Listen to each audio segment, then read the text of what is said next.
መስቀል በብሉይ ኪዳን በትንቢት በዘመነ ሐዋርያት ደግሞ በስብከት በሕይወት ሲገለጽ የኖረ እየተገለጸ ያለ ወደፊትም ደግሞ እንዲሁ በቤተ ክርስቲያን ሕይወት እየተገለጸ የሚኖር ነው። እንግዲህ መስቀል መጀመሪያውኑ በስነ ፍጥረት ነው የተገለጸው። እንግዲህ አሁን ሁላችሁም ያው እዚህ ተጠባበቃችሁ እጃችሁን ዘርጉ ብል ትገፋፋላችሁ። ግን ስለምታውቁት ሁላችንም እጃችን ወደ ጎንና ወደ ጎን ብንዘረጋ ምን እንሰራለን? መስቀል። አሞራ ሲበር ምን ይሰራል? መስቀል። ዛፎች ሲያድጉ ወደ ፊትና ወደ ኋላ ወይም ቀኝና ግራ ቅጠል ሲያወጡ ምን ይሰራሉ? መስቀል ስነ ፍጥረታዊ ነው። በጣም የሚገርመው የውሃ ባለሙያዎች በረቀቀ ምርምር ሲያጠኑ የዋተር ሞለኪውሎቹ የሚገራርሙ መስቀል ነው የሚሰሩት። እኔ አንድ እትም ላይ አይቼዋለሁኝ። ባለሙያዎቹ በምርምራቸው ረቂቁን የዋተር ሞለኪውል ሲያጎሉት የሚገራርሙ ትልልቁን የመጾር መስቀል የሚመስሉ ነገሮች ናቸው የሚታዩት። በአጠቃላይ መስቀል ስነ ፍጥረታዊ ነው። እነዚህ አሁን የጠራናቸው ነገሮች ክርስቶስ ከተሰቀለ በኋላ የተገኙ ሳይሆኑ ዓለም ሲፈጠር የተገኙ ናቸው። ኋላም በትንቢት ነቢያቱ ሲናገሩት ኑረዋል። የዓለም መዳን በተነገረ ቁጥር ድንግል ማርያምና መስቀል አይቀሩም። ከድንግል ማርያም ተወልዶ በመስቀል ተሰቅሎ ነውና ዓለምን የሚያድነው።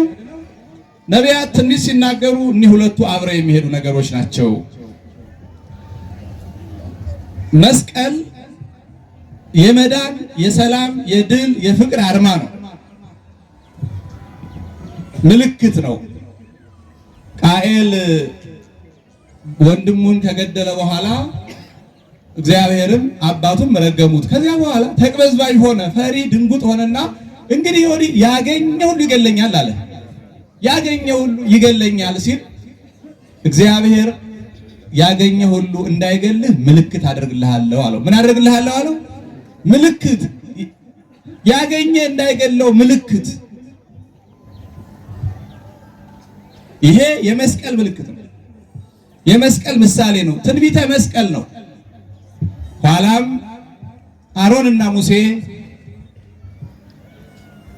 ባሕረ ኤርትራን ከፍለው ያን ሁሉ ተአምር አድርገው የወጡባት በትር የመስቀል ምሳሌ ናት። ቅዱስ ያሬድ ይሄንን ጎላ አድርጎ ወደ ምስጢር አምጥቶ በትረ አሮን መስቀል እንደሆነች ገልጿታል።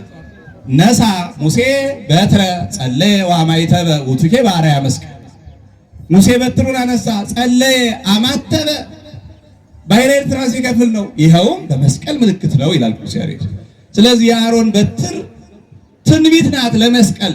በትረ አሮን የሀገራችን ሊቅም መስተብቆ የተባለውን ድርሰት ሲደርስ በትረ አሮንንና ዕፀ መስቀልን እያበላለጠ እንደውም መስቀሉን እያበለጠ የአሮን በትር ኃጥአንን ከሞት አላዳነችም፣ ለጻድቃንን ክብር አልሰጠችም፣ መስቀል ግን ይህን ሁሉ ሰጥቷል እያለ ከአሮን በትር በላይ አድርጎ የአሮን በትር ለመስቀል ምሳሌ ናት። መስቀል ግን አማናዊ ነው።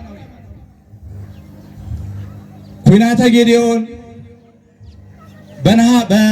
በበረሃ የተሰቀለው የነሐስ እባብ፣ እነዚህ ሁሉ የመስቀል ምልክት ትንቢት እየሆኑ ሲነገሩ የኖሩ ናቸው። በተለይ ቅዱስ ዳዊትና ኢሳይያስ አንድ አይነት ትንቢት ተናግረዋል። ዳዊት ወወሀብኮሙ ትእምርተ ለእለ ይፈርሁከ፣ ለሚፈሩህ ለሚያመልኩ ምልክትን ሰጣቸዋል። ኢሳይያስ ደግሞ ጌታ እግዚአብሔር ምልክት ይሰጣቸዋል። እኒህ ሁለቱ ምልክቶች ድንግል ማርያምና መስቀል ናቸው። የዳዊት መስቀል፣ የኢሳይያስ ድንግል ማርያም ምልክቶች ናቸው። የክርስትና ምልክት ማለት ትንሽ ማለት አይደለም። መታወቂያ፣ መለያ፣ አርማ ማለት ነው። አርማ ማለት ነው። ድንግል ማርያም አርማችን ናት። መስቀሉ አርማችን ነው። ይሄ ሁሉ ትንቢት ሲነገር ኑሮ እግዚአብሔር አምላካችን ዓለምን ለማዳን የሰው ፍቅር አገብሮት ወደዚህ ዓለም መጥቶ የእኛን ስጋ ለብሶ ሰው ሆኖ ተወልዶ 30 ዘመን ሲመላው ተጠምቆ 3 ዓመት ከ3 ወር ወንጌልን አስተምሮ ለመድኃኒተ ዓለም በማእከለ ምድር በቀራንዮ በመስቀል ላይ ተሰቅሏል። መስቀል የክርስቶስ የድል ዙፋን የትንቢት ፍጻሜ ነው። እሱ ራሱ ትንቢት ተናግሯል። አልቦ ዘየአቢ ወይሄይ ስምዝ ፍቅር ከመብእሲ ዘይሜጡ ነፍሶ ቤዛ ነፍሰ ቢጹ። ደቀ መዛሙርቱን ተፋቀሩ እያለ ፍቅር ብላችሁ እንዲህ ቀላል እንዳይመስላችሁ ራሳችሁን ለሌላው አሳልፎ እስከ መስጠት ለእህት ለወንድም ወይም ለማንኛውም ሰው ለሆነ ሁሉ። በነገራችን ላይ እህት ወንድም ማለት ከአባት ከእናት የተወለደ ማለት አይደለም፣ ሰው ነው። እህት ሁሉም ሴቶች፣ ወንድም ማለት ሁሉም ወንዶች ማለት ነው እንጂ ይሄ ዝምድና ቆጠራ አይደለም። ስለዚህ ለማንኛውም ለሰው ራስን አሳልፎ መስጠት ነው ፍቅር። ከዚህ የበለጠ ፍቅር የለም አላቸው። ራሱን ለሌላው አሳልፎ ከሚሰጥ ሰው በላይ ፍቅር የለም አላቸው። ይሄ የክርስቶስ ሕይወት በቃል ተነግሮ የሚቀር አይደለምና በቀራንዮ በተግባር አሳየን። ይሄንን በምድረ ይሁዳ የሚገኙ በብዙ ሺህ የሚቆጠሩ ከኛ እጅግ ብዙ እጥፍ የሚበዙ ሕዝቦች ተሰብስበው እያዩት እየተመለከቱት በቀራንዮ ለሁላችንም ለዓለም ሕዝብ ሁሉ። በነገራችን ላይ ክርስቶስ የተሰቀለው ለክርስቲያኖች ብቻ አይደለም። መስቀል የክርስቲያኖች ብቻ አይደለም። ክርስቶስ የተሰቀለው ለዓለም ነው። እሺ ብሎ ለመጣ ላመነ ሁሉ ያድናል። መስቀሉም ክብርነቱ ለዓለም ነው። እሺ ብሎ መጥቶ ላመነበት ሁሉ ያድናል እንጂ የሆነ ለነገሌ የሚባል የለውም። ገደብ የለውም። የጎሳ የቋንቋ የሰፈር የምን የለውም። ክርስቶስ ለሁሉ የተሰቀለው በማዕከለ ምድር የተሰቀለው ለሁሉም ዓለም መድኃኒት ለመሆን መሰቀሉ ለመግለጽ ነው። ስለዚህ ወንጌልን አስተምሮ በቀራንዮ መስቀሉን እንደ ዙፋን አድርጎ እሱ በመስቀል ላይ ነግሶ ዲያብሎስን ድል ነስቶ አዳምና ሔዋንን ከሲኦል አወጣ። መስቀሉን እንደ ማዕድ አድርጎ በቀራንዮ ላይ ራሱን ምግብ አድርጎ በፊት በቃል የተናገረውን ስጋዬ እውነተኛ መብል ደሜ እውነተኛ መጠጥ ነው ብሎ የተናገረውን ለመፈጸም መስቀሉን እንደ ማዕድ እንደ ጽዋ እንደ ጻሕል አድርጎ መስቀሉ ላይ ስጋውን ቆርሶ ደሙን አፍሶ ለዓለም ሕዝብ ሁሉ የጎሳ የቋንቋ የዘር የነገድ ልዩነት ሳይኖር እመኑ፣ ስጋዬን ብሉ፣ ደሜን ጠጡ፣ ዳኑ አለ። ስለዚህ መስቀል የዘላለም ሕይወት የሚቀርብበት ማዕድ ነው። ከ6 ሰዓት ጀምሮ እስከ 11 ሰዓት ድረስ እስከ 9 ሰዓት ነፍሱ ከስጋው ሳትለይ ከ9 ሰዓት እስከ 11 ሰዓት ደግሞ ነፍሱ ከስጋው ከተለየች በኋላ ክርስቶስ የቆየበት ዙፋን ነው። ታዲያ የሀገራችን ሊቅ እንደ ኪሩቤል ነው ይለዋል። ዝንቱ መስቀል መንበረ ነበልባል ዘኪሩቤል ቢጽ። ይሄ መስቀል የኪሩቤል በሰማይ ዙፋኑን የሚሸከሙ የኪሩቤል አምሳያ ጓደኛ ባልንጀራ ነው። ምክንያቱም ኪሩቤል መንበሩን ተሸክመው እንደሚኖሩ ይሄ መስቀል ክርስቶስን ተሸክሟል። እሳተ ነበልባልም እንጨት እሳት አይወድም ነበረ፣ በባህሪው አስችሎት ተሸከመው እንጂ። ስለዚህ እንዲህ አድርጎ በሞቱ ዓለምን አድኖ ለረሃብተኛው ዓለም ስጋውን ደሙን ሰጥቶ ፍትህ ላጣው ዓለም ፍትህ ሰጥቶ ዓለምን ያጠፋው ዲያብሎስን አስሮ የተዘጋ ገነትን ከፍቶ ለስጋችን ትንሣኤ ለነፍሳችን ክብር ሰጥቶ 3 መዓልት 3 ሌሊት በከርሰ መቃብር አድሮ ሞትን ድል አድርጎ ተነሳ። ሞትን ድል አድርጎ መነሳቱ ግፍ የፈጸሙበትን አይሁድን አላስደሰታቸውም፣ አሳዘናቸው እንጂ አስከፋቸው። ክርስቶስን ገለን አርፈን ተዘልለን እንኖራለን ሲሉ ያ የገደሉት መከራ ያደረሱበት ክርስቶስ ሞትን ድል አድርጎ ሲነሳ አይሁድ የሚያደርጉትን አጡ፣ ግራ ተጋቡ፣ ብዙ ሐሰት ፈጠሩ። እንግዲህ በሕማማት በስቅለት በቀዳም ስዑርና በትንሣኤ ሲነገር እንደምትሰሙት ሲነሳ ደቀ መዛሙርቱ ሰርቀው ወስደውት 120 ቤተሰብ ዮሴፍና ኒቆዲሞስ ምናምን እያሉ ብዙ ሐሰት ፈጠሩ። ነገር ግን ብዙ ሐሰት እውነትን ሊሸፍናት አይችልም። ይሄ ብቻ አይደለም። ክርስቶስ ሞትን ድል አድርጎ ከተነሳ በኋላ የተሰቀለበት መስቀል፣ የተገረፈበት ጅራፍ፣ የተቸነከረባቸው ችንካሮች፣ ጎኑን የተወጋበት ጦር፣ ራሱ ላይ የተጎነጎነው የሾህ አክሊል፣ እነዚህን የመሰሉ የመከራው መሳሪያዎች ድውይ እየፈወሱ ሙት እያነሱ ለምጽ እያነጹ አጋንንትን እያወጡ ታምራት ሲያደርጉ፣ ይሄ ደግሞ ለአይሁድ ሌላ ችግር ሌላ ጣጣ ሆነባቸው። ምክንያቱም በኦሪት ኢትቅትል ብእሴ ጻድቀ ወኢታዩ ኃጥአ ነው። የጻድቅ ሰው ደም አታፍስ ይላል። እነሱ ክርስቶስን ጻድቅ አይደለም ክፉ ሰው ነው ወንጀለኛ ነው ብለው ነው የገደሉት። ክብር ይግባውና አሁን ግን እሱም ሞትን አድርጎ ሲነሳ ደሙ ጠብ ያለባቸው መሳሪያዎች በሙሉ ተአምራት ሲያደርጉ የገደሉት ንጹህ ሰው እንደሆነ ተገለጸ ማለት ነው። አምላክነቱን እንኳን ባያውቁ ንጹህ ደም እንዳፈሰሱ ይመሰክርባቸዋል። ተቸገሩ። ስለዚህ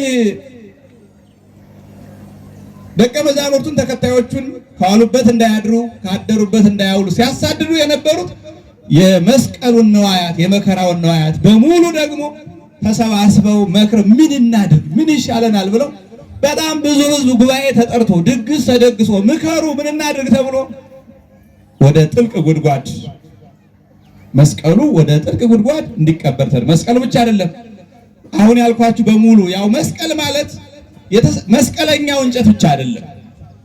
ሕማማት በሙሉ መስቀል ስለሚባሉ መከራ የተቀበለበት ነው በሙሉ ተቀበሩ። ጎልጎታ እዚያው ከመቃብሩ አጠገብ በፊት ውሃ የነበረበት ጎድጓዳ ቦታ ያንን ጥልቅ አድርገው ምሰው ዝቅ አድርገው መስቀሉ እዚያ ውስጥ አድርገው በትልልቅ ድንጋይ ረጥርጠው ለማሳሳት ምናልባት ክርስቲያኖቹን ቆፍራለን ብለው ቢሞክሩ እንኳን እንዲታለሉ በቀኝና በግራ የተሰቀሉትን የሁለቱን ወንበዴዎች መስቀል ጨምረው ከቀበሩ በኋላ ሕዝቡን በአዋጅ ከዚህ በኋላ በኢየሩሳሌም ከተማ የሚኖር ማንኛውም ሰው ቆሻሻ የሚደፋው እዚህ ቦታ ላይ ነው ብለው አዋጅ አውጀው ለረጅም ዘመን ቆሻሻ መድፍ ያደረጉት። በጣም የሚያሳዝነው ግን አሁንም መስቀሉ ታምር ያደርጋል። ምክንያቱም መስቀሉ በቀራንዮ ብቻ ሳይሆን በእያንዳንዱ ሰው አይምሮና ልቡና የተተከለ ስለሆነ እያንዳንዱ ሐዋርያ እያማተበ ድውይ ይፈውሳል። እያንዳንዱ ሐዋርያ እየባረከ ይቀድሳል፣ ስጋውን ደሙን ይለውጣል፣ ልጅነትን ያድላል፣ ጸጋን ያድላል። ምን ይሁን? ስለዚህ ሐዋርያት የክርስቶስን ከጽንሰቱ እስከ እርገቱ ያለውን አምላክነቱን ለማስተማር ወደ ዓለም ስለወጡ መስቀሉን ቆፍረን እናውጣ ምናምን ጊዜም አልነበራቸውም። ምክንያቱም ዕፀ መስቀሉ ይቀበር እንጂ ኃይለ መስቀሉ አልተለያቸውም። የእግዚአብሔር ኃይል አይቀበርም። ቅዱስ ጳውሎስ በታሰረ ጊዜ ቃለ እግዚአብሔር ግን አይታሰርም ብሏል። ኃይለ እግዚአብሔር አይቀበርም፣ ኃይለ እግዚአብሔር አይታሰርም። እውነትም እንደዚሁ ናት፣ አትቀበርም። በነገራችን ላይ ብዙ ሐሳውያን የሚሸወዱት እውነትን ለመቅበር ሌላ ስህተት በስህተት ላይ ስህተት በስህተት ላይ ስህተት መደረብ፣ እውነት የበለጠ ራሷን ትገልጻለች። በዚህ ጊዜ ይሄ ዘመን ሐዋርያቱ በሙሉ ወደ ዓለም ተበትነው የክርስቶስን አምላክነት የዓለምን ድህነት ዓለም የሚድንበትን ዓለም ሁሉ አምኖ የእግዚአብሔር ልጅ ሆኖ መንግስቱን እንዲወርስ ለማስተማር ሲወጡ መስቀሉ ተቀብሮ ረጅም ዘመን አሳለፈ። ወደ 300 የሚደርስ ዘመን ወደ 300 ዘመን ያህል በዚያ ተቀብሮ ስሙ እየተጠራ ስራ እየሰራ ግን ክርስቲያኖች በእጃቸው ለመዳሰስ በዓይናቸው ለማየት ሳይችሉ ዘመናት አለፉ። በተለይ ደግሞ የሶስተኛው መቶ ክፍለ ዘመን የነ ዲዮቅልጥያኖስ የነ መክሰሚያኖስ የክፎቹ የሮም ነገስታት ክርስትናን ከምድረ ገጽ ለማጥፋት አዋጅ አወጡበት። ክርስቲያን ነኝ ማለት አይቻልም የሚል አዋጅ ወጣ። በግልጽ ክርስቲያን ነኝ ካለ በተገኘበት ይገደል ተብሎ አዋጅ የወጣበት ዘመን ስለነበረ ለክርስቲያኖቹ ከባድ ነበረ። ያን ጊዜ ነው እንግዲህ በዚህ ክፉ ዘመን ነው እሌኒ ንጉስ ቆስጠንጢኖስ የተገኙት። እሌኒ ታሪኳን ብዙ ጊዜ ስለምሰሙት አጠር አድርጌ ነው የምነግራችሁ። የደግ ሰው ባል ደግ ሴት ናት። ባሏም ደግ አማኝ እሷም ደግ አማኒት ናት። ግን ንግድ ሄደው ወላጆች ይሄንን ትሰሙና ለልጆቻችሁ እንደገና እናንተ አሁን እኔ ስነግራችሁ ይዙታላችሁ፣ ልጆቹ አይዙትም። ትሄዱና ታስጠኗቸዋላችሁ። ክርስትና ማለት እንደዚህ ነው። ዝም ብሎ አናውቀውም አይደለም። እኛ ካልተናገርን አታውቁትም። እኛ ከተናገርን ግን መያዝ ለልጆቻችሁ መንገድ በሚገባቸው መንገድ እርስ በርስ ወተዘያነው አይደለ? እንዲህ ያለውን ነው መነጋገር። በተለይ በዓል ሲከበር ውይይቱ የመስቀል በዓል ሲከበር ስለ ቆስጠንጢኖስ፣ ስለ ሌኒ፣ ስለ ክቡር መስቀሉ ነው። ሌላ ነገር አይወራም። ስለዚህ ሌኒ ባሏም ደግ ክርስቲያን እሷም ደግ ክርስቲያን ናት። ግን በዚያ ዘመን ንግድ ሲሄዱ ረጅም ጊዜ ይቆያሉ። በእግር በመርከብ ነው እና ባሏ ረጅም ዘመን ንግድ ኑሮ ሲመለስ ብዙዎች ናቸው። የባህሩን ጉዞ ጨርሰው ከየብሱ ሲደርሱ እግዚአብሔርን አመሰገኑ። እግዚአብሔር ይመስገን ይሄንን ማዕበል ሞገድ አሳልፎ አሳንበሬ አዞ ጉማሬ ሳያጠፋን ወንበዴ ወረታችን ሳይቀማን እዚህ ያደረሰን እግዚአብሔር ይመስገን ብለው አመሰገኑ። አንድ ግን ተጠራጣሪ ሰው ከመካከላቸው አይ ነገሩስ መልካም ነበር፣ እኛም ደህና ደረስን፣ እንዲያው ሚስቶቻችን ሌላ ወንድ ለምደው እንዳይጠብቁን እንጂ አለ። አንዳንድ ክፉ ሰው አለ እንዲያው ሁሌ ኔጌቲቭ የሚታየው። ይሄ በጣም አደገኛ ኔጌቲቭ ማይንድ በጣም አደገኛ። ከዛ በኋላ እውነትህን ነው ምናምን ሲሉ የሌኒ ባል አይ እግዚአብሔር ይመስገን እንኳን ደህና ወጣሁ እንጂ እኔስ ደግ ሚስት ያለችኝ አልጠራጠራት እንዴ ያንተ ሚስት መልአክ ናት ከሰማይ ወረደ ምን ነው ማጠራት አልጠራጠራት አምናታለሁ። እኔ ሂጄ ላስታት አታስታትም ተወራረዱ። አሁን የሌኒ ባል ስህተት ሰራ። ማመኑ መልካም ነበረ፣ ነገር ግን እሷን ለፈተና ማጋለጥ አልነበረበትም። በፈተናው ብትወድቅም ብታልፍም። አንዳንድ ሞኝ ሴቶች አሉ ባላቸውን ሊፈትኑ ይሞክሩ። አንዳንድ ሞኝ ወንዶችም አሉ ባላቸውን እንዴ ሰውን ወደ ስህተት መግፋት እኮ የሰይጣን ተግባር ነው። ማመን መተማመን መመካከር እንጂ እገሌን ባሌን ፈትኝልኝ ሚስቴን ፈትንልኝ ማለት የሰይጣንን መልአክ ማለት ነው። በግልጽ መጀመሪያ በአንተ ላይ ሰይጣን ሲመጣ ነው የምትፈትናት። ስለዚህ ተወራረዱ። በቃ አንተ ሄደህ የኔን ሚስት ካታለልካት ይሄንን 3 ዓመት ሙሉ የነገርኩበትን ወረቴ ላንተ ሰጣለሁ፣ አንተም ደግሞ ካሸነፈች ትሰጠኛለህ ተባብለው ሄደ። በከተማው አስወራ ወሬ። እንደ ልብ እንደ ዛሬው ስልክ ስለማይደወል እዚህ ከጣና ወደብም ደርሰው ማንም አይሰማም። በከተማው መወራት አዋጅ አስነገረ። ነጋዴያን መጡ፣ የብስ ረገጡ፣ ውጡ ተዘጋጁ ሲባል ሴቶቹ ቤታቸውን ወልውለው ተዘጋጅተው ይጠብቃሉ። የሚበላውን የሚጠጣውን ያዘጋጃሉና ይህን ወሬ ስትሰማ ቀድሞሱ ወደ ሌኒ ሄደና ንገሩልኝ አገናኘኝ አለ። አይ እሷ ባሏ ከሄደ ጀምሮ ከማንም አትገናኝም አለችው ሰራተኛዋ። አረ እንዲህ ነኝ በጣም ለአስፈላጊ ነገር በፍጹም ባሏ ከዚህ ቤት ከወጣ ጀምሮ እንኳን ሌላ ወንድ ፀሐይ አይቶ ታያውቅም፣ ደጅ አትወጣም አለችው። ስለዚህ ወረቱ ሊበላ እንደሆነ ገባውና የበለጠ አዋጁን አጠነከረና ያችን ሰራተኛ ተደራደራት። ሰራተኛዋን ደግሞ እንዲህ ስላልኳችሁ ሰራተኛ እንዳጠሉ ይሁን ያቺ ሴትዮ ብቻ ናት እንጂ እናንተ ሰራተኞች አይደሉም። እንደዚህ እንደውም ሴቱ ሰራተኛ መጥላት ይበዛዋል። ከዛ በኋላ እሺ አሁን እንዲህ አይነት ውርድ አለ፣ ገንዘብ ብዙ አለ፣ ላንቺም እሰጥሻለሁ፣ ልክ እኔና እሷ እንደተቀራረብን የሚያሳይ ምልክት ምን ታደርግልኛለሽ አላት። እስኪ በቃ ምናልባት እሷና እሱ ብቻ የሚተዋወቁበት ምልክታቸው እሱ የገዛላት እንቁ አለ አንገቷ ላይ የምታንጠለጥለው ደረቷ ላይ የምታደርገውና እሱን ካገኘው ላምጣልህ አለችው። በቃ ለአንቺ ስትይ ነው ገንዘብ ታገኛለህ ምናምን አላት። ከዛ በኋላ እሷም እንደ ነጋዴያን መጡ የምስረገጡ እየተባለ ነው ገላሽን ታጠቢ ልብስ ለውጭ ምናምን ብላ ያው ገላዋን ስትታጠብ እንቁን ታስቀምጣለች። ሰርቃ ሰጠችው። ሰውየው ከዛ በኋላ እየተጎራ ሄደ። እንደ አንተ ሚስት መልአክ ናት፣ አንተ ጉረኛ ነህ፣ ዝም ብለህ የኛ ሚስቶች ካንተ በምን ያንሳሉ? ይኸው ወድጃት ለምጃት መጣዋል። ምን ምልክት አለ ሲል ያን እንቁ አሳየው። ያው ሰው ስለሆነ አመነው። አይ ያለ እሌኒም ሳተች ማለት ነው። ለካ ሰው ሆኖ ማይስት የለም። ደግሞ በባልና ሚስት የሚገባው ነገር በጥቂት ነው ሰው የሚለወሰው። እንዴት ከጠነከረ እስከ መጨረሻው ይጠነክር። ምን ነበረበት ሂዶ እሷን ጠይቆ ማን አገኘሽ እንቁን የጣልሽው ምናምን የሚሉ ሌሎች የእሱ ጥያቄዎች ጠይቆ ቢረዳው ምን አለበት? ቶሎ ሚስትን መጠርጠር፣ ቶሎ ባልን መጠርጠር ይሄ ሰይጣን አጋር መሆን ነው። ቶሎ አትጠራጠሩ። መፍጠን ለማመን ነው እንጂ ለመጠርጠር መፍጠን ጥቅም የለውም።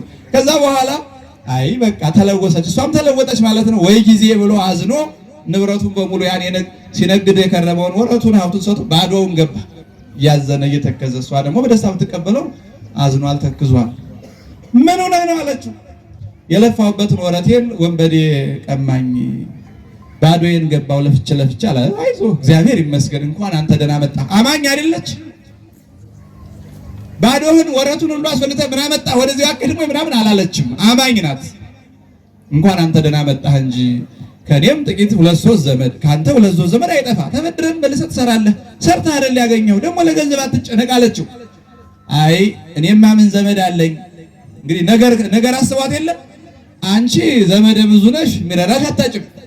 እኔ ግን ምን ዘመድ አለኝ ማን ይረዳኛል አላት። እሷ አይኑ ሁሉ ሲሆን ምን እንደሚያወራ አታውቅም። ከዛ በኋላ አይ እንዲሁኝ ስለማልኖር አገር ለቅቄ መሄድ አለብኝ አለ። ታዲያ እኔ ከአንተ ነው ያለኸኝ፣ አንተን ትቼ ወደ ሄድክበት ሄዳለሁ፣ በሞትክበት እሞታለሁ እንጂ አልለይህም አለችው። ኧረ ግድ የለም አንቺ ዘመድ ወዳጅሽ ብዙ ነው እዚህ ኑሪ አላት። አሁንም በተንኮል እየነገራት ነው። ኧረ እኔ ከአንተ ውጭ ወዳጅም ዘመድም የለኝም፣ በሄድክበት ሄዳለሁ አለችው። ከዛ በኋላ በቁመቷ ልክ ሳጥን አሰርቶ የየብሱን ጉዞ ጨርሰው ከባህሩ ሲደርሱ ምን ነው እህቴ ሳምንሽ ከዳሽኝ ስወድሽ ጠላሽኝ አላት። አንተን ጠልቼ ማንን ልወድ? አንተን ከድቼ ለማን ልታመን አለችው። ታዲያ ይሄን ዕንቁ ከየት ተገኘ ብሎ አሳያት። እኔ ምን አውቃለሁ ሰራተኛዋ ልብሴን ስቀይር ወስዳው ይሆናል። ካንተ ውጪ ሌላ መልክዓ ብእሲ የሰው መልክ አላየሁም አለችው። እንግዲያውስ አድርገሽውም እንደሆነ አልአድርገሽውም እንደሆነ ስራሽ አውጣሽ ብሎ በሳጥን ቆልፎ በባህር ጣላት። እንግዲህ አሁን እስከዚህ ማደግ ነበረበት አልነበረበትም አያዋጣም። ራሳችን ነው መፈተሽ። በእያንዳንዱ የቅዱሳን ታሪክ በእያንዳንዱ ደካማ ሰው ታሪክ ራስን ማየት ነው እንጂ እንዲህ ቢያደርግ ኑሮ ብንል አይሆንም። አስተያየት ነው፣ አጉል ያለፈ ነው። እሱን ተውትና አላት። እሱም ጉዞውን ቀጠለ። እሷ ደግሞ እግዚአብሔር አምላኩ አብሯት ነውና ያንን ሳጥን እንደ ታንኳ እንደ ጀልባ አድርጎ በሌላ ቦታ በብሔረ አሕዛብ ነፋስ ወስዶ ወደ በላይ አደረሳት፣ ምንም ጉዳት ሳይደርስባት። ከዚያ በኋላ እዚያ አካባቢ ያሉ የንጉሱ አሽከሮች ተሯሩጠው የነጋዴያን ወርቅ ነው ምናምን ብለው ተሯሩጠው ሲከፍቱት እጅግ መልከ መልካም ሴት እንደውም ድንግል ማርያም መስላቸው ይችስ የክርስቲያን እመቤታቸው ድንግል ማርያም የምትባለው ናት አሉ። ኧረ እኔስ ገረዷም አልሆን ከግርጣቢዋም አልደርስ ቀን የጣለኝ ጊዜ ያዘነበለብኝ ድሃ ሴት ነኝ አለች። ከዚያ በኋላ ለኔ ሊጣሉ ሆነ ወታደሮቹ። አይ እንደውም ለሁላችንም አኮንም ለንጉስ ነው የምትሆነው አሉ። እግዚአብሔር ሊያተርፋት ፈልጎ ነው። ከዚያ በኋላ ወስዶ ለንጉሱ ከዚያ በኋላ ያው ሌላ ስልጣን የላትም። የት ሀገር እንደገባች የምታውቀው ነገር የለም። ስለዚህ ንጉሱ አገባት። ጣዖት የሚያመልክ አህዛብ ነው ንጉሱ፣ መምለክ ጣዖት።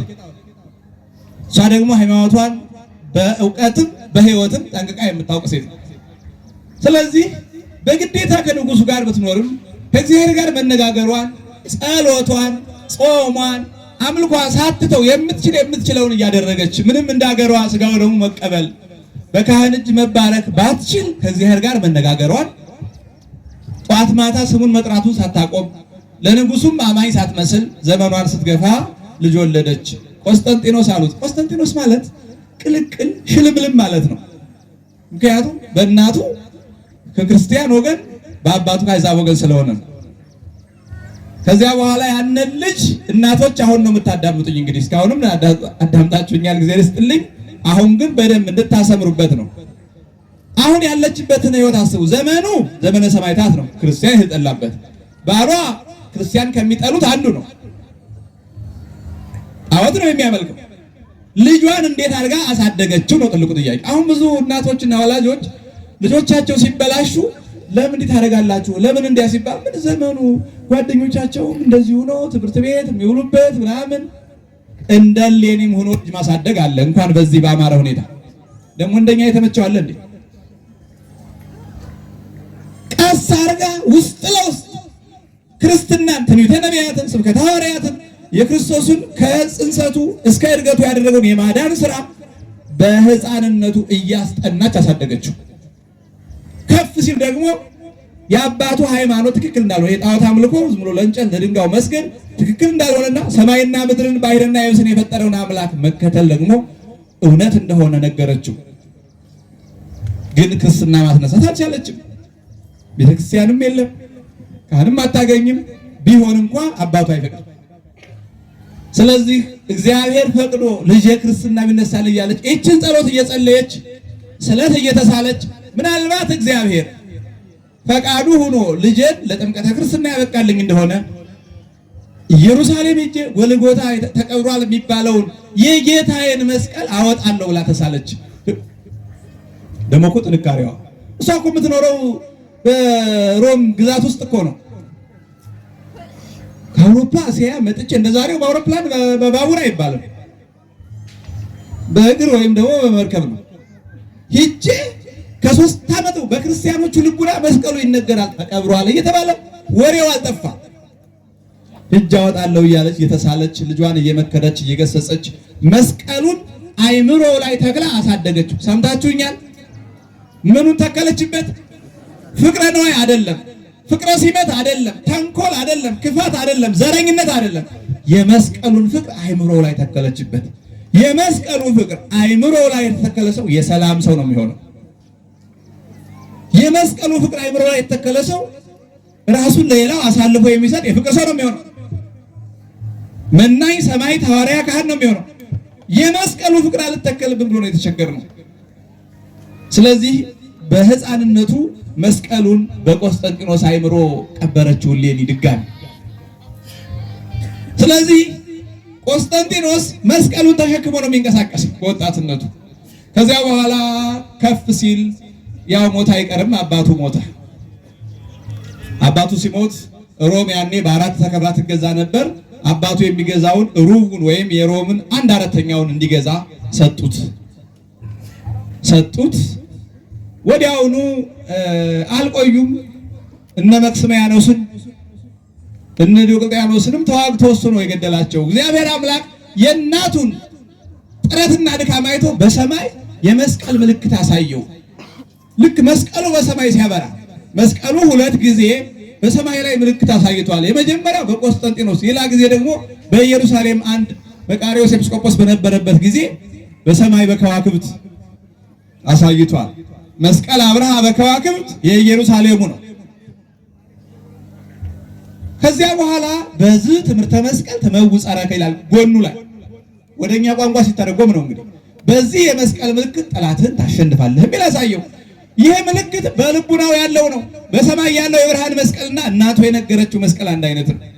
ደስ አለው። በቃ እናቴ የነገረችኝ መስቀል እንዲህ ኃይለ እግዚአብሔር ነው ማለት ነው፣ ድል መንሻ ነው ማለት ነው አለና ያየውን ምልክት በፈረሱ አንገት፣ በጦሩ አንደበት፣ በጋሻው፣ በወታደሩ ልብስ ሁሉ፣ በአገልግሉ፣ በስንቅ አቅባዳው ሁሉ የመስቀል ምልክት አደረገ። ከዚያ በኋላ እነ መክስምያኖስንም ሌሎቹንም ድል ነስቶ መላዋን ሮም ዳር እስከ ዳር ይዞ የሮም ንጉሠ ነገሥት ተባለ። እሱ እስከሚነግስ ድረስ አብያተ ክርስቲያናት ይዘጉ፣ የጣዖት ቤቶች ይከፈቱ ተብሎ እንደዚህ ያለው ብራና እየተቃጠለ መስቀሉ የወርቁ እየተሰበረ አብያተ ክርስቲያናት እየነደዱ ምዕመናን እየታረዱ የግፍ የተፈጸመበት ነበረ። በተለይ የመጨረሻው 40 ዓመት ዘመነ ሰማዕታት የሚባለው እሱ ይሄንን አዋጅ መልሶ በሌላ አዋጅ ሻረው። አብያተ ክርስቲያናት ይከፈቱ፣ የጣዖት ቤቶች ይዘጉ ብሎ አዋጅ አወጣ። ከዚያም በላይ ለክርስቲያኖች ተገቢ የሆኑ መብቶች እሁድ ሰንበትን ክርስቲያኖች የአምልኮ ጊዜያቸው እንዲሆንና ቢሮ እንዳይከፈት ያደረገ ቆስጠንጢኖስ ነው። እኛ ግን በፈቃዳችን የሥራ ቀን ሳናደርገው ምንቀር አልመሰለኝም። ምክንያቱም ሰው ወደ ቤተክርስቲያን ካልመጣ ምን ያደርጋል? በእርግጥም ዝም ብሎ የተገኘ አይደለም። የዛ የሰማዕታት ደም ዋጋ ነው። ክርስቲያኖች ድዌ የሚጠይቁበት፣ የተራበ የሚያበሉበት፣ የሚማሩበት፣ የሚያስቀድሱበት፣ ሥጋ ወደሙ የሚቀበሉበት፣ በአጠቃላይ በጎ ስራ የሚሰሩበት ዕለት ሆኖ የተወሰነው በቆስጠንጢኖስ ነው። ክርስቲያኖች ሀብታቸውን ለቤተክርስቲያን ማውረስ እንዲችሉ እንደዚህ የሚሉ በጣም ብዙ እዛ ሮም ጣሊያን ሜላኖ የሚባል ቦታ ላይ ውል ነው የተዋዋል ከቤተክርስቲያናት። ያንን ውል ለሌሎች ሁሉ ላከላቸውና ተስማሙበት። ከዛ በኋላ እሌኒ አሁን ስለቷ ደርሷል። ልጇ እንዲጠመቅ አደረገች። ስለቷ ደርሷል። ስለዚህ አሁን የሚቀራት ስለቷን መክፈል ነው። ስለቷ ብርና ወርቅ አይደለም፣ የጌታን መስቀል ማውጣት ነው። ስለዚህ ከልጇ ሰራዊት ወታደር ይዛ ወርቅ ብር ይዛ ብዙ ሰው አስከትላ ወደ ኢየሩሳሌም ዘመተች።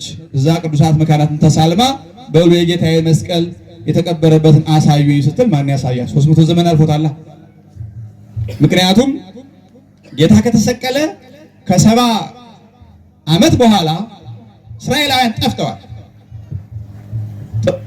እነ ጥጦስ እና አስባዛያኖስ መጥተው የክርስቶስን ደም ተበቅለውታልና የእስራኤል አብዛኛው ዝርያ ጠፍቶ እስራኤል የምትባለውም ሀገር ከካርታ ወጥታ ፍልስጤም ብቻ ሆና አልነበረችም። አሁን ትናንት በ1948 ነው እኮ እስራኤል የምትባል ሀገር ከዓለም አንድ ተብላ የተቆጠረችው። ስለዚህ እሌኒ ስትሄድ እስራኤል የምትባል ሀገር የለችም፣ ፍልስጤም ውስጥ ነው የገባችው። ያው ቦታው ግን አለ። ማን ይንገራት? ብዙ ተንከራተተች። ኮረብታውን ሁሉ ብታስቆፍር አልሆነም። ከዚያ በኋላ እግዚአብሔር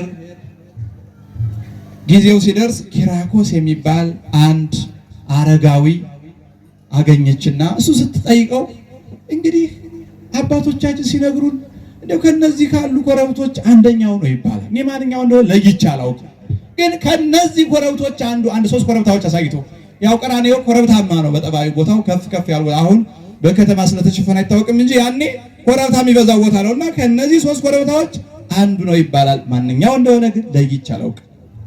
ምናልባት ደመራ አስደምረሽ ዕጣን አድርገሽ እግዚአብሔር ያመለክትሽ ይሆናል አላት። በእውነት መልአክ ነው የላከላት ለእሌኒ።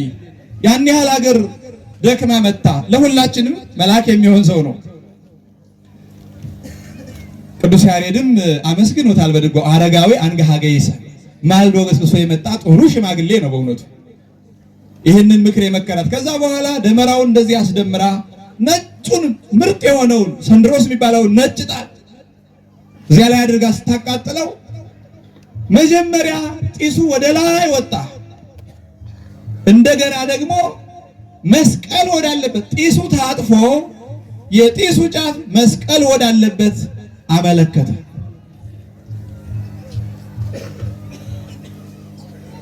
መስቀሉን ልክ በጣት ጠቁሞ በእጅ አመልክቶ እንደማሳየት የጢሱ መልሶ አሳያት። ሰገደ ጢስ ይላል። ጢሱ ከፍ ብሎ እንደገና ሰገደ። አንጸረ ይላል። ይኸው እዚህ ነው እንደሚለው እዚህ ነው ያለልሽ ብሎ አመለከተ። ያን ጊዜ እሌኒ ንግሥት እግዚአብሔርን አመስግና ህዝቡ ሁሉ እግዚአብሔርን አመስግነው ቦታውን ለይተው ቁፋሮ ጀመሩ። ከዚያ በኋላ ከዛሬ ከመስከረም 17 ቀን ጀምሮ እስከ መጋቢት 10 ቀን ድረስ አስቆፍራ መጋቢት 10 ቀን የጌታችን የመድኃኒታችን ኢየሱስ ክርስቶስ ስጋው የተቆረሰበት ደሙ የፈሰሰበት መስቀል በወጣ ጊዜ ዓለሙ ሁሉ በብርሃን ተመላ። ዕውራን ዓይናቸው ይበራ ጀመር፣ ድውያን ይፈወሱ ጀመር፣ ሙታን ይነሱ ጀመር። ልዩ ልዩ ተአምራት ይደረግ። ልክ በተሰቀለ ጊዜ ከመስቀሉ እግር ስር ከ500 በላይ ሙታን እንደተነሱ በርካታ ሙታን ተነሱ። ያን ጊዜ አመስግነው እግዚአብሔር አምላካቸውን እሌኒ ንግሥት በኢየሩሳሌም አካባቢ የነበሩ ትልልቅ ቦታዎች እንደገና ገነባች። ደብረ ዘይት ላይ፣ ጎልጎታ ላይ፣ ቤተልሔም ላይ እዚህ ቦታ ላይ ጌታችን ትልልቅ ተአምራት ያደረገባቸውን ቦታዎች በሙሉ ማሳነጽ ጀመረች። በጣም የሚገርመው እሷ ልጇን አስልካ መገንባት የፈለገችው በወርቅ በዕንቁ በብር ነበር። ሽማግሌው ግን መልሶ ምን አላት? አይ ተይ፣ በወርቅ በብር አትሰሪ። አሁን ክፉ ዘመን ይመጣል፣ ተንባላት ይመጣሉ። እንኳን ይሄንን አይተው የእንጨት የድንጋዩንም ከተውልን መልካም ነው። ስለዚህ በወርቅ በብር አትስሪ፣ ወርቁን ብሩን ሲሉ ቤተክርስቲያናችን ያፈርሱብናል። ዝም ብለሽ በጠንካራው በተጠረበው ደንጊያ ስሪ ብሎ መከራት። ከዛ በኋላ ደንጊያ እያስጠረበች መስቀሉ የተገኘበትን ቦታ፣ ጌታ የተቀበረበትን ቦታ፣ የተወለደበትን ቦታ እና እነዚህ ተአምራት ያደረገባቸውን ቦታዎች በሙሉ በኢየሩሳሌም ያስገነባች እሌኒ ናት። መስከረም 17 ጀምራ መጋቢት 10 ቀን ቅዳሜ ቀን ነው መስቀሉ የተገኘው። ከዛ በኋላ ጎልጎታ ላይ በክብር በልዩ ልዩ አቀማመጥ ዛሬ መስቀሉ ግሸን ደብረ ከርቤ እንደተቀመጠው በወርቅ በዕንቁ በብር በብርት በዕፅ በከበሩ ነዋያት አድርጋ ጎልጎታ ላይ ያስቀመጠችው። ልዩ ልዩ ታምር እያደረገ ሲኖር ደግሞ በ6ኛው ክፍለ ዘመን አካባቢ ፋርሶች መጥተው ማርከው ወደ ፋርስ ወሰዱት። እዚያ ፋርስ ወስደው ቀበሩት። ወስደው መቼም መስቀሉ እንደተቀበረ ነው። ሲቀብሩት አንዲት ድሃ ሴት አሻግራ ትመለከት ነበር የተቀበረበት። ከዚያ በኋላ ይሄ ከአብይ ጾም አንድ ሳምንት ቀደም ብለን ጾሙን የምንጾምለት ሕርቃል የሚባለው ንጉሥ ዘምቶ እነዚያን አሸንፎ የጌታ መስቀል መጥቶ ነበረ። እዚህ የት ነው ያለው? ምን አለ ባወቅኩት ብሎ ሲጠይቅ ያቺ ባልቴት በመስኮት አሻግራ ሲቀበር ያየችው ባልቴት ይዘውት የመጡትን ካህናትና መስቀሉን የቀበሩት እዚህ ላይ ነው ብላ አመለከተችው። አሁንም መልሶ ቅዳሜ ቀን ነው ፋርስ ላይ የወጣው መስቀል። በቅዱስ ያሬድ አገልግሎት ቅንዋት መስቀሉ ነው የቀረው። በዚህ ምክንያት ነው ያው ቅዳሜም ስኩ ውስተ መቃብር ነው ያረፈበት ነው። መጋቢት 10 ቀን የወጣበት ነው። በፋርስም ተቀብሮ ሳለ እንደገና የወጣበት ነው ቅዳሜ። ስለዚህ ሊቃውንቱ በሙሉ ማህሌት ሲቆሙ ቅዳሜ ቀን ከሆነ መስቀልን የሚነካ ቃል እግዚአብሔር ግዴታ ነው።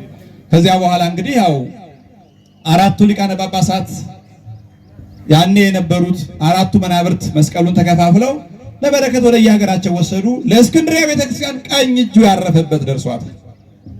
ያኔ የኛና የእስክንድርያ ቤተክርስቲያን አንድ ነው። መንበራችን እስክንድርያ ነው። ፓትርያርካችን የሚቀመጠው እስክንድርያ ነው። ያን ጊዜ እንደ ዛሬው አዲስ አበባ አይደለም። ኢትዮጵያ አንድ ጳጳስ ብቻ ነው ያላት እንደ አንድ ሀገረ ስብከት ስለሆነች። ከዚያ በኋላ ይሄ ዘመን ሲገፋ በአጼ ሰይፋርድ ጊዜ አቡነ ሚካኤል ታሰሩ። ፓትርያርኩ አጼ ሰይፋርድ ሄደው አስፈራርተው አስፈቷቸው። ቀጥሎ በልጃቸው በንጉስ ዳዊት በአጼ ዳዊት ዳግማዊ ጊዜ ደግሞ መልሰው አሰሯቸው። የኢትዮጵያው ንጉስም ሙቷል፣ ከዚህ በኋላ ማንም አይመጣብንም ብለው አሰሯቸው። አቡነ ሚካኤል ፓትርያርኩን ግብጽ የነበሩትን አሁንም አጼ ዳዊት ዘመቱ። አባቴ ሞት እኔ ተተክቻለሁ፣ አባታችን ፓትርያርኩን አታስሯቸውም፣ እንዲያውም ይሄንን ውሃ እገድበዋለሁ አሉ። እገድበዋለሁ ቢሏችሁ እንደ ዛሬው እንዳይመስላችሁ የሃይድሮ ኤሌክትሪክ ምናምን አይደለም። እንደዛ አንዳንድ ሰዎች እንደዛ የሚያወሩ አሉና እንደሷ ያኔ የለም ራሱ ይሄ ቴክኖሎጂ አይታወቅም። እሳቸው ወደ ግብጽ የሚሄደውን ውሃ ገድበው በሱዳን በረሃ በኩል ወደ ቀይ ባህር እንዲገባ ነበር ያደረጉት። አቅጣጫ መለወጥ ነው። የተለየ ጠቀሜታ አይሰጥም። ያው እነሱን ግን ይጎዳቸዋል።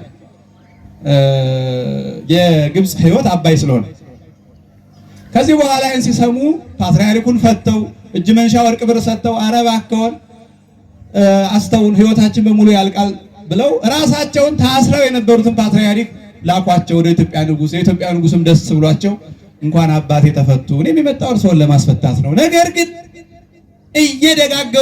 እየደጋገሙ በአባቶቻችን በሊቀ ጳጳሳቱ መከራ ያጸኑባችኋልና እኒህ ሰዎች ከዚህ በኋላ እንዲህ ያለ መከራ እንዳያደርሱ ቋሚ ውል መዋዋል እፈልጋለሁ አሉ። ወርቅ ብር ግን አልፈልግም፣ ወርቃችሁን መልሱ አሉ። እሺ ውል እንዋዋል፣ ወርቁን የሚቀበሉን ወርቅ አልፈልግም፣ የጌታዬ መስቀል በእናንተ አለና እሱ ስጡኝ። ከመከራ ከረሃብ ከጦርነት ከቸነፈር ከጠላት ከስጋዊ ከመንፈሳዊ ጠላት እንዲጠብቀኝ የጌታዬን መስቀል ስጡኝ አሉ። ነገሩ ከባድ ቢሆንም አባይ ከሌለ ምንም ማድረግ ስለማይችሉ እሺ እንስጣቸው ብለው በዚህ ምክንያት ለአፄ ዳዊት ሁለተኛ በ14ኛው ክፍለ ዘመን አካባቢ ሰጧቸው። አፄ ዳዊት መስቀሉን የተቀበሉት መስከረም 10 ቀን ነው። መቼ አልኳችሁ? መስከረም 10 ቀን። እንግዲህ መስቀል ከመስከረም 10 ቀን ጀምሮ እስከ መስከረም 21 ቀን ድረስ ነው በእኛ ሀገር የሚከበረው ማለት ነው። ይሄ ሁሉ ክብር በዚህ ምክንያት ነው። ከዚያ በኋላ ያው ልጃቸው አፄ ዘርዓ ያዕቆብ መስቀሉን ተረክበው እሳቸው መንገድ ላይ ሲያርፉ ግሸን ላይ ማስቀመጥ ችለዋል። መስቀል መልዕልተ ኩሉ ነገር፣ መስቀል በሉሲ ከሁሉም ነገር በላይ ነው። እንዲህም ስለሆነ አባቶች የደከሙለት በቤተ ክርስቲያን ጉልላታችን መስቀል፣ መባረኪያችን መስቀል፣ ማህሌቱ መስቀል ነው። አሁን ቅድም ሊቃውንት ሲያሸበሽቡ ደስታ ብቻ እንዳይመስሏችሁ። መቋሚያ የተሸከሙት ጌታችን መስቀል ተሸክሞ ቀራንዮን ሲወጣ ነው። ወደ ኋላና ወደፊት የሚሉት አንድ ጊዜ ወደፊት እየገፉት፣ አንድ ጊዜ ወደ ኋላ እየጣሉት፣ እየወደቀ እየተነሳ ቀራንዮ መውጣቱን እያሳዩ እኮ ነው። ትምህርተ መስቀል ነው። ከበሮውም ክርስቶስ ነው። ጸናጽሉም ክርስቶስ ነው። መቋሚያው መስቀሉ ነው። ቡራኬ የምናደርገው በመስቀል ነው። በየቀኑ 9 ሰዓት መስቀል ነው። በየሳምንቱ ዓርብና ቅዳሜ መስቀል ነው። በየወሩ 27 መስቀል ነው። በየዓመቱ ስቅለት መስቀል ነው። ቤተክርስቲያን መስቀልን በሰዓት፣ በቀን፣ በሳምንት፣ በወር፣ በዓመት ታስበዋለች። ከዛስ ኢትዮጵያውያን እናቶቻችን በግንባራቸው ላይ በጥልፍ ቀሚሳቸው ላይ መስቀል ያደርጋሉ። አሁን ዲዛይኑን ሳናስበው እየወጣ ነው። እናቶች ቀሚስ ስትገዙ ጥልፍ ቀሚሱን መስቀል ያለው አድርጉ፣ ይጠብቃችኋል። ቀደም ባለው ጊዜ በጣም የሚገርመው እንኳን ክርስቲያኑ መስቀል የሁሉም ሰው የጋራ ጌጥ ነበረ። ሙስሊሞቹ ሁሉ በተለይ በዚህ በወሎ 2 መስቀል ነበር የሚያስሩት። ማረጋገጥ ሙዚቃ አይጋበዝም እንጂ በክርስቲያን አንደበት በዚያ ዘመን አንዲት ሙስሊም ዘፋኝ ነበረች፣ ደሴ አካባቢ ቀድማ የሞተች ልጅ እና ስትዘፍን የምታዩት መስቀል ምን የመሰለ ትልቅ መስቀል ነገር ነው። ያን ሃይማኖት አይደለም፣ ሙስሊም እኮ ናት፣ ግን የጋራ ጌጥ እስከ መሆን ደርሶ ነበረ። ስለዚህ እናቶች የምትገዙት ጥልፍ ቀሚስ ጌጡን አይልቀቅ። ዲዛይነሮች አይምሯቸው፣ እናንተ ምሯቸው። አይን የምፈልገው መስቀል ያለው ነው፣ አንቺም ሄደሽ እኔ የምፈልገው መስቀል ያለው ነው ካልሽ ዲዛይነሮቹ ገበያን የሚመራው ዲማንድ ስለሆነ ዲማንዱን አይተው ወደ መስቀል ይመለሳሉ ማለት ነው። አሁን ግን በሰፕላይ ነው እየተመራ ያለው ነው። በዚህ በኢኮኖሚክስ ዝም ብሎ ያቀረበውን ከገዛው በቃ ሰፕላይ እየመራሩ ይባላል። ስለዚህ መስቀል የብዙ እናቶች ግንባራቸው ላይ የነበረው መስቀል በጨረር ጠፍቷል። በዚህ 20-30 ዓመት ኋላ ቀር እንዳይባሉ አስጠፍተዋል። ብዙ ሰዎች ኋላ ቀር የገጠር ልጅ ያልሰለጠነ ባላለው መስቀል ያለው ሰው ነው ያልሰለጠነ። የድሮ እናቶቻችን ሰውነታቸውን ልብሳቸውን በመስቀል አትመው ነበረ የሚኖሩ። ስለዚህ ስንመገብ አማትበን፣ ስራ ስንጀምር አማትበን፣ ስራ ስንጨርስ አማትበን፣ መዝጊያችን መስቀል፣ መጨረሻችን መስቀል። ገበሬው ዘር ሲጀምር በስመ አብ ብሎ አማትቦ ሲጨርስም እንደዛው። እህሉን ምርቱ ሲደርስ በአራቱ ማዕዘን ባርኮ ምርቱን ቆልሎ አይደለም የሚያመርተው። ስለዚህ መስቀል ከሁሉ ነገር በላይ ነው። ቤተክርስቲያን ተሰርቶ ሲያልቅ ጉልላቱ ላይ የሚደረገው ምንድነው? መስቀል። አሁን እናንተ ትልቅ ቤተክርስቲያን በጣም መልካም የሆነ ቤተክርስቲያን እየሰራችሁ ነው። ሲያልቅ መጨረሻ ላይ ምን ይደረግበታል? መስቀል። በተለይ ጉልላቱ ላይ የሚደረገው መስቀል በጣም ለየት ያለ የሰጎን እንቁላል የሚጨመርበት 7 ቅርንጫፎች አሉት።